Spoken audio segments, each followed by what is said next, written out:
एक धूल भरी पगडंडी पर सूर्यास्त के समय सोमू नाम का एक लकड़हारा थका हारा अपने सिर पर लकड़ियों का गट्ठर रखे धीरे धीरे चल रहा है।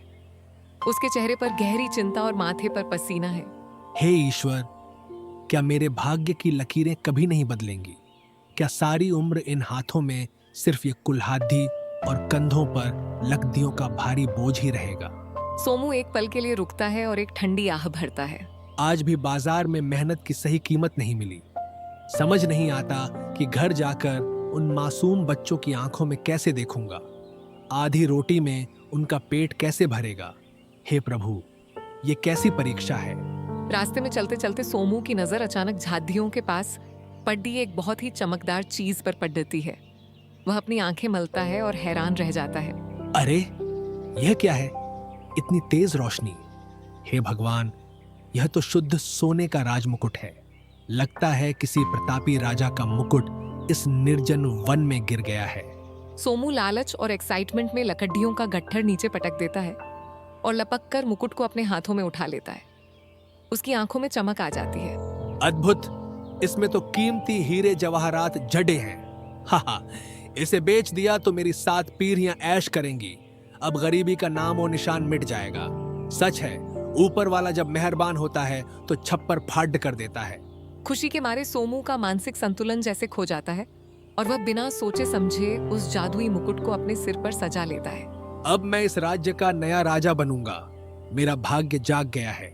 जैसे ही सोमू मुकुट सिर पर रखता है, उसमें जड्ढे रत्नों से एक भयानक और तेज रोशनी निकलती है। सोमू का चेहरा डर से सफेद पडियच जाता है। बचाओ, ये क्या हो रहा है? सोमू चीखते हुए उस जादुई मुकुट के भीतर खींचा चला जाता है और गायब हो जाता है। चारों ओर सन्नाटा छा जाता है। तभी एक विचित्र तोता पेट डाच से उड़कर नीचे आता है और मुकुट को पंजों में दबा लेता है। झादियों से एक रहस्यमयी तांत्रिक बाहर निकलता है। बहुत खूब। इस सोमू को मिलाकर अब तक 7 अभागे इंसानों की रूहें इस मुकुट में कैद हो चुकी हैं। आज का मेरा लक्ष्य पूरा हुआ। वह व्यक्ति उस जादुई मुकुट को उठाकर सावधानी से अपनी झोली में रख लेता है और अंधेरे की ओर बढ़ जाता है। कुछ देर बाद सोहन एक डरावनी और सुनसान गुफा के भीतर कदम रखता है। गुफा के अंदर चारों ओर तंत्र मंत्र की अजीबोगरीब वस्तुएं और खोपदियां बिखरी हुई हैं। सोहन उस चमकते मुकुट को सावधानी से जमीन पर रखता है और तोते की ओर मुद्दता है। लो, जैसा तुमने कहा था मैंने बिल्कुल वैसा ही किया। 7वीं आत्मा भी अब इस कैद में है। सोहन की आंखों में एक अजीब सी चमक है। वह तोते की आंखों में देखते हुए अगला आदेश मांगता है। अब बताओ, आगे का क्या विधान है? इस मुकुट की शक्ति को जगाने के लिए अब मुझे क्या करना होगा? तोता अपनी जादुई आवाज में सोहन को उन रत्नों का रहस्य समझाता है। सोहन मुकुट पर जड्डे चमकते मोतियों को बड़े गौर से देखता है। यह काम बहुत सरल है। इन 7 रूहों की शक्ति से अब ये मोती मुकुट से अलग हो सकते हैं।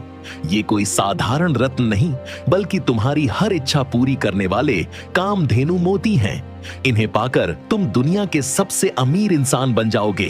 सोहन की आंखों में लालच की चमक उभरती है, पर तभी उसे कुछ याद आता है और उसका चेहरा गंभीर हो जाता है। ठीक है, मैं इन मोतियों को निकाल लूंगा, लेकिन अपनी शर्त मत भूलना। तुमने वादा किया था कि तुम मुझे मेरे भाई रोहन से मिलाओगे। कहाँ है वो? उसे मेरे सामने लाओ। तोते की आंखों में एक रहस्यमयी चमक आती है और वह कुटिलता से मुस्कुराता है। सोहन का शक बढ़ता जा रहा है। धैर्य रखो सोहन, वह भी मिल जाएगा। पहले इन मोतियों को मुकुट से अलग तो करो। कदापि नहीं। जब तक मैं अपने भाई अमन से नहीं मिल लेता, मैं इस मुकुट को हाथ भी नहीं लगाऊंगा। पहले उसे मेरे सामने लाओ। गुफा का दृश्य धुंधला होता है और फ्लैशबैक शुरू होता है। नीलगिरी गांव में 2 भाई सोहन और अमन रहते थे। एक शाम जब सोहन थका हारा घर पहुंचता है तो अपनी पत्नी सावित्री को रोते हुए पाता है। अरे सावित्री, क्या हुआ? तुम ऐसे फूट फूट कर क्यों रो रही हो? सब कुशल तो है ना? अमन कहाँ है? रोऊं नहीं तो क्या करूं? रसोई में अन्न का एक दाना नहीं बचा। आखिर कब तक हम इस दरिद्रता में अपना जीवन व्यतीत करेंगे? तभी सोहन का छोटा भाई अमन वहां दाखिल होता है। उसके चेहरे पर बेचैनी है। भैया, भाभी सत्य कह रही हैं। हमें अब कुछ ऐसा करना होगा कि हम भी जमींदारों की भांति इस गांव के सबसे धनवान व्यक्ति बन जाए। चुप रहो अमन। मैंने तुमसे कितनी बार कहा है कि माता पिता को दिया वचन मत भूलो। हम मर जाएंगे पर कभी कोई अधर्म या गलत काम नहीं करेंगे। सोहन अपने छोटे भाई अमन के कंधे पर हाथ रखकर उसे समझाने की कोशिश करता है, पर अमन का चेहरा गुस्से से लाल है। चाहे सारा जीवन इसी दरिद्रता में क्यों न बीते, पर हम अधर्म नहीं करेंगे। उतार चढ़ाव तो हर परिवार में आते हैं, पर परिश्रम का साथ कभी नहीं छोड़ना चाहिए, समझे? बस कीजिए भैया, बहुत हो गए आपके ये प्रवचन। इन मीठी बातों से पेट नहीं भरता। अब मैं माता पिता के उन पुराने वचनों का बोझ और अधिक नहीं उठा सकता। मुझे आपकी इन सीखों में कोई रुचि नहीं है। इतना कहकर अमन वहां से पैर पटकते हुए निकल जाता है। सोहन घर से निकलने ही वाला था कि तभी अमन दृढ़ निश्चय के साथ उसके सामने आकर खटियाजा हो गया। उसकी आंखों में एक नई चमक थी। भैया, मैंने निर्णय ले लिया है। अब मैं अपना स्वयं का व्यापार आरंभ करूंगा। अरे छोटे, व्यापार के लिए बट्टी पूंजी और धन की आवश्यकता होती है। हमारे पास इतना धन कहाँ से आएगा? चाहे जो भी हो, मैंने तय कर लिया है। धन के लिए मैं गांव के बड्ढे जमींदार से आरण कर्ज लूंगा। कैसी विचित्र बातें कर रहे हो?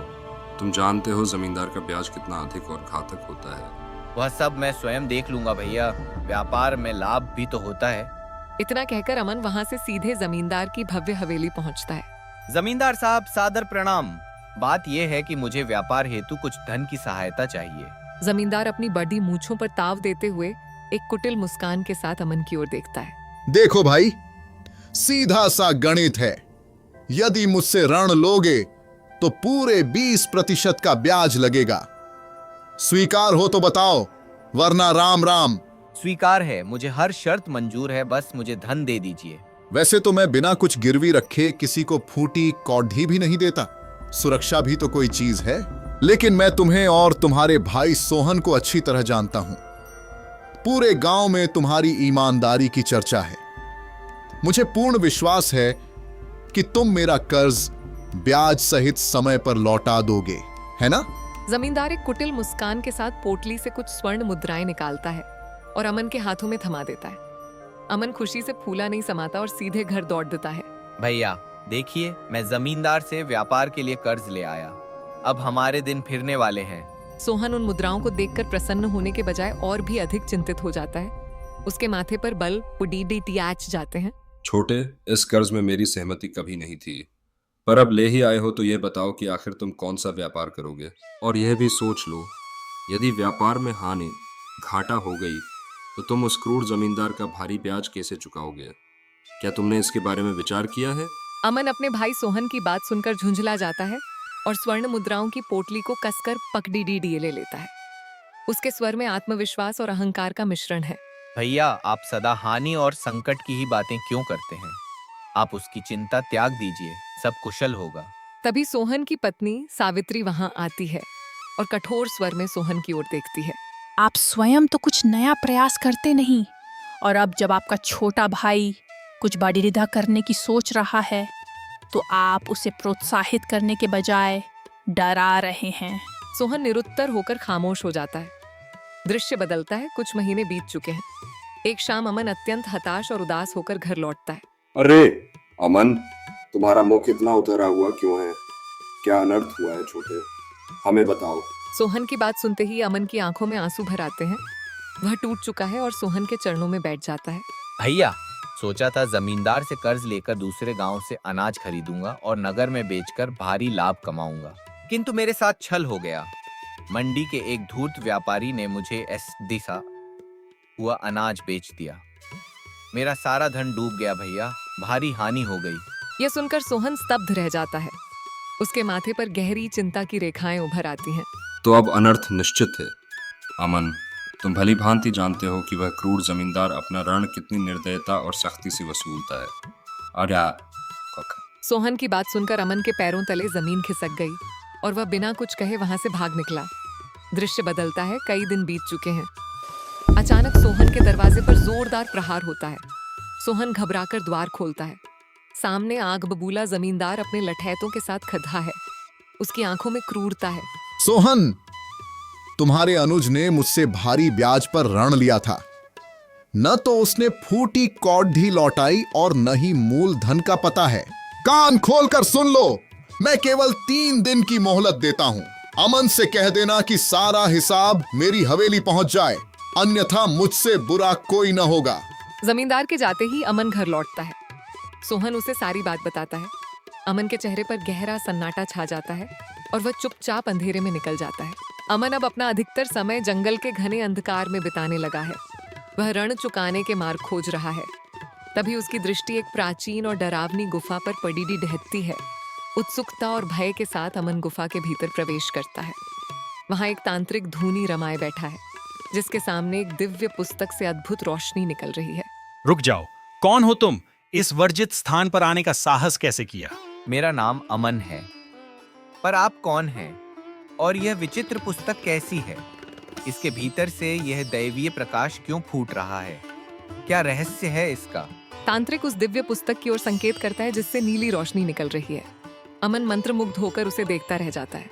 यह कोई साधारण ग्रंथ नहीं है वत्स। इसमें प्राचीन विधाओं के वे चमत्कारी मंत्र हैं जो किसी भी निर्धन को संसार का सबसे भाग्यशाली मनुष्य बना सकते हैं। अमन की आंखों में लालच की परछाइयां साफ झलकने लगती हैं। तांत्रिक उसकी मनोदशा को भांप लेता है और एक कुटिल मुस्कान देता है। सत्य कह रहे हैं आप। मैं तो बाल्यकाल से ही अपार धन और शक्ति का स्वामी बनना चाहता हूँ। क्या यह संभव है? तो यह पुस्तक आज से तुम्हारी हुई।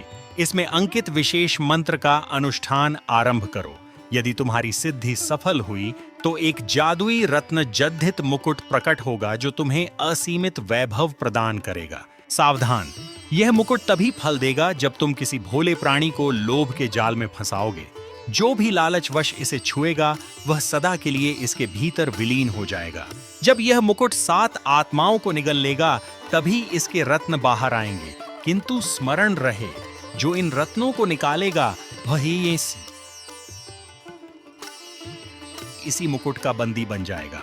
अमन की आंखों में सहानुभूति मर जाती है और वहां केवल स्वार्थ शेष रह जाता है। उसके चेहरे पर एक भयानक योजना उभरती है। मुझे सब समझ आ गया। मेरा बेटा भाई सोहन, वह अत्यंत सीधा और सरल हृदय मनुष्य है। वही मेरी इस सिद्धि का पहला शिकार बनेगा। रे मूर्ख, इस ग्रंथ में ऐसे शक्तिशाली मंत्र भी हैं जिनसे तुम किसी भी पशु या पक्षी का रूप धर सकते हो। तुम स्वयं एक तोता बनकर अपने भाई का मार्गदर्शन कर सकते हो। किंतु स्मरण रहे, यदि तुम्हारा भाई सोहन सफल हुआ और उसने मुकुट से रत्न निकाले तो वैभव और शक्ति तुम्हें प्राप्त होगी, परंतु वह स्वयं सदा के लिए उस मुकुट में बंदी बन जाएगा। अमन के चेहरे पर क्रूरता की एक नई लहर दौड़ जाती है।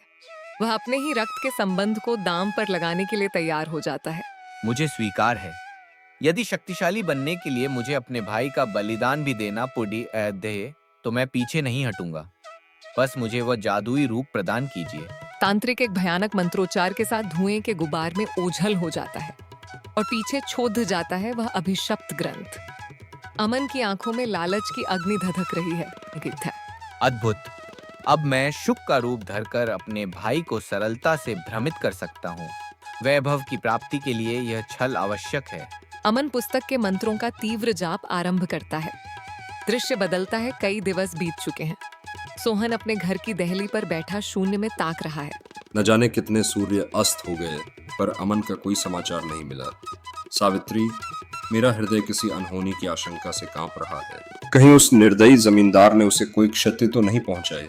काश मैंने उसे उस दिन और अधिक दृढ़ता से रोक लिया होता। काश मेरे पास पर्याप्त धन होता तो मैं उस क्रूर जमींदार का ऋण चुका देता। मेरा अनुज छोटा भाई अत्यंत सीधा है। उसे संसार के कपट का भान नहीं। सावित्री के कहने पर सोहन तुरंत जमींदार की भव्य हवेली की ओर दौड़ दौड़ता है। वह क्रोध और भय के साथ द्वार पर खड़ा होकर चिल्लाता है। जमींदार साहब, बाहर आइए। मेरा भाई अमन कहाँ है? क्या आपने उसे अपनी हवेली में बंदी बनाकर रखा है? जमींदार अट्टहास करता हुआ बाहर आता है। उसकी आंखों में उपहास और चालाकी की चमक है। अरे, यह प्रश्न तो मुझे तुमसे पूछना चाहिए। मैं तो स्वयं तुम्हारे घर आने वाला था। कहाँ है तुम्हारा वह रणखोर भाई? उस दिन आपने धमकी दी थी, उसके बाद से वह घर नहीं लौटा। सच बताइए, आपने उसके साथ क्या अनर्थ किया है? अपनी यह व्यर्थ की बातें बंद करो सोहन। रण देकर मैं स्वयं संकट में हूं। बात हूं, सत्य तो यह है कि तुम्हारा कायर भाई मुख छिपाकर भाग गया है। कर्जा चुकाने का सामर्थ्य न हो तो लोग यही करते हैं, दयाहाथ है। सोहन भारी मन से लौट आता है, पर उसका हृदय जमींदार के शब्दों को स्वीकार नहीं करता। दूसरी ओर जंगल की गुफा में अमन की कठोर तपस्या पूर्ण होती है। अंततः मेरी मंत्र शक्ति सफल हुई। ये अद्भुत मुकुट अब मेरा है। अब समय है एक विहंग पक्षी का रूप धरकर अपने भाई को इस माया जाल में खींचने का। अमन एक शक्तिशाली मंत्र पढ़ता है और दिव्य प्रकाश के बीच एक रंग बिरंगे शुक तोते में परिवर्तित हो जाता है। वह मुकुट लेकर सोहन के घर की ओर उड़ चलता है। अनिर्थित है। मध्य रात्रि का समय है। सोहन उदासी में डूबा आंगन में बैठा है। तभी अंधकार को चीरता हुआ वह मायावी तोता मुकुट सहित सोहन उस चमकते मुकुट और तोते को देखकर स्तब्ध रह जाता है। उसकी समझ में नहीं आता कि यह कोई स्वप्न है या वास्तविकता उसके सम्मुख प्रकट होता है। भयभीत होने की आवश्यकता नहीं है सोहन। यह कोई साधारण मुकुट नहीं, बल्कि एक दिव्य और चमत्कारी वस्तु है। मैं क्या यहाँ वहां तुम्हारी सहायता के लिए आया हूँ। हे ईश्वर, यह क्या माया है? एक पक्षी मनुष्यों की भांति कैसे बोल सकता है? क्या तुम कोई मायावी शक्ति हो? शांत हो जाओ। मैं तुम्हें अपार धनवान बनाने के लिए यह रत्न जद्धित मुकुट लेकर आया हूँ। क्या तुम्हें अपने भाई अमन की कोई चिंता नहीं है? अमन का नाम सुनते ही सोहन की आंखों में चमक आ जाती है। वह व्याकुल होकर तोते के समीप आता है। तुम मेरे भाई के विषय में कैसे जानते हो? वह कई दिनों से लापता है। क्या वह सुरक्षित है? वह दुष्ट जमींदार तंत्र विद्या का झाता है। उसने अपने प्रतिशोध के लिए अमन को बंदी बना लिया है। यदि तुम उसे मुक्त कराना चाहते हो तो तुम्हें वही करना होगा जो मैं कहूंगा। हो तो तुम्हें वही फोटी। तुम्हें इस मुकुट के भीतर 7 मनुष्यों को बंदी बनाना होगा। जैसे ही 7 लोग इसके आकर्षण में फंसेंगे, इसके इस दिव्य से द्वार खुल जाएंगे।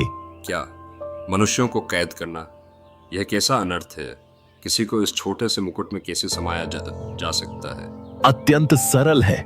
किसी भी निर्धन के सामने इसे रख दो। इन बहुमूल्य मोतियों का लोभ उन्हें इसे छूने पर विवश कर देगा। स्पर्श करते ही वे इसके भीतर विलीन हो जाएंगे। सोहन के मन में द्वंद्व छिद जाता है। एक और नैतिकता है और दूसरी ओर अपने छोटे भाई अमन का प्रेम। मुझे इन रत्नों या धन का कोई मोह नहीं है, किंतु यदि यह मेरे भाई अमन को वापस लाने का एकमात्र मार्ग है तो मैं यह कठिन कार्य अवश्य करूंगा। तो फिर विलंब कैसा? 7 आत्माओं के मिलते ही तुम्हारे भाई की मुक्ति का मार्ग प्रशस्त हो जाएगा। अपनी प्रतिज्ञा पर अटल रहना।